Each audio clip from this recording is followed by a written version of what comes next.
एक राजा ने अपने मंत्री से पूछा, मंत्री जी, ये अंधविश्वास होता क्या है? मंत्री कुछ पल सोचकर बोला, महाराज, इसका उत्तर अभी देना कठिन है। यदि आप मुझे 4 दिन की छुट्टी प्रदान करें तो लौटकर मैं ऐसा उदाहरण दूंगा कि आप स्वयं समझ जाएंगे। राजा ने आश्चर्य से मंत्री की ओर देखा, पर उसकी गंभीरता देखकर छुट्टी दे दी। मंत्री ने प्रणाम किया और तुरंत अपने कार्य की योजना बनाने निकल पड़ा। राजा को बिल्कुल भी अंदाज़ा नहीं था कि मंत्री आने वाले दिनों में कौन सी चाल चलेगा और कैसे एक साधारण सी चीज़ पूरे राज्य में हलचल मचा देगी। छुट्टी मिलते ही मंत्री सीधे नगर के एक प्रसिद्ध मोची के पास पहुंचा। मोची ने हाथ जोड़कर स्वागत किया और पूछा, क्या सेवा कर सकता हूं साहब? मंत्री बोला, मुझे एक खास जोड़ी जूती बनवानी है, लेकिन नाप वाप जैसी कोई बात नहीं, बस तुम उसे 1.5 फुट लंबा और 1 बित्ते चौड़ा बना दो। मोची हैरान रह गया। ऐसी अजीब जूती उसने पहले कभी नहीं बनाई थी। पर मंत्री आगे बोला, जूती साधारण नहीं होनी चाहिए, इसमें हीरे जवाहरत जड़ देना, सोने चांदी के तारों से सिलाई कर देना। बाकी लागत की चिंता बिल्कुल मत करना, जितने पैसे मांगोगे मिल जाएंगे। मोची ने सोचा, इतना बड़ा काम और इतना बड़ा ग्राहक, उसने तुरंत हामी भर दी। तीसरे दिन ले जाना साहब, उसने आत्मविश्वास से कहा। मंत्री मुस्कुराया। उसकी योजना का पहला चरण सफल हो चुका था। 3 दिनों में मोची ने मेहनत से अनोखी जूती तैयार की। लंबाई ऐसी कि किसी इंसान के पैर में आने का सवाल ही नहीं, और चमक ऐसी कि देखने वाला दंग रह जाए। मंत्री वादे के मुताबिक तीसरे दिन वहां पहुंचा। जूती देखकर उसने संतोष से सिर हिलाया। पेमेंट देने से पहले उसने मोची को अलग ले जाकर कहा, एक बात ध्यान रखना, इस जूती के बारे में चाहे कोई भी पूछे कभी मत बताना कि इसे किसने बनवाया। हर हाल में अनजान ही बने रहना। मोची थोड़ा घबराया, लेकिन फिर बोला, ठीक है साहब। अब मंत्री ने जूती का एक हिस्सा अपने पास रखा और दूसरे हिस्से को राज्य के एक प्रसिद्ध पूजा स्थल में चुपचाप फेंक दिया, जहां रोज सुबह पूजा होती थी। जब पुजारी सुबह के काम के लिए अंदर पहुंचा तो उसकी नज़र उस चमकदार, भारी, असामान्य जूती पर पड़ी। वह हैरान रह गया। ऐसी जूती किसी मनुष्य की कैसे हो सकती है? ज़रूर देवी उपस्थिति रही होगी, उसने मन में सोचा। चमक, भव्यता और बनावट देखते हुए उसने तुरंत निष्कर्ष निकाल लिया, ये तो ईश्वर ने यहाँ आकर छोड़ी होगी। वह जूती को श्रद्धा से माथे से लगाता है, सर पर रखता है और उसे पूज्य वस्तु मानकर आदर देता है।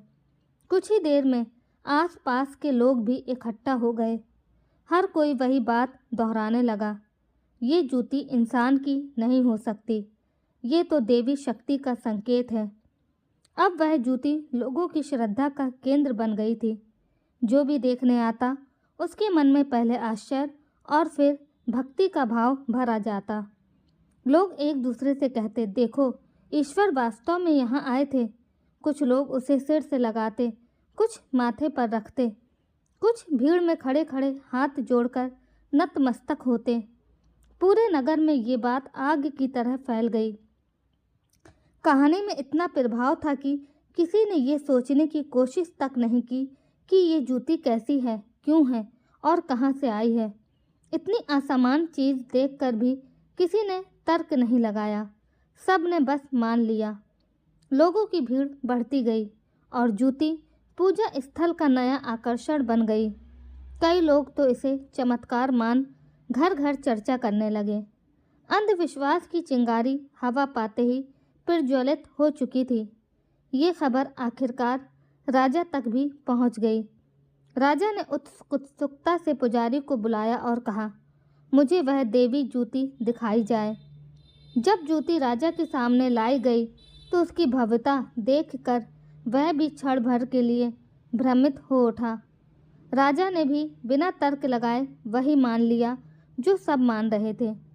उसने जूती को बड़े सम्मान से सिर पर रखा माथे से छुआ और बोला, इसे पूजा स्थल में ही सर्वोत्तम स्थान पर रखो।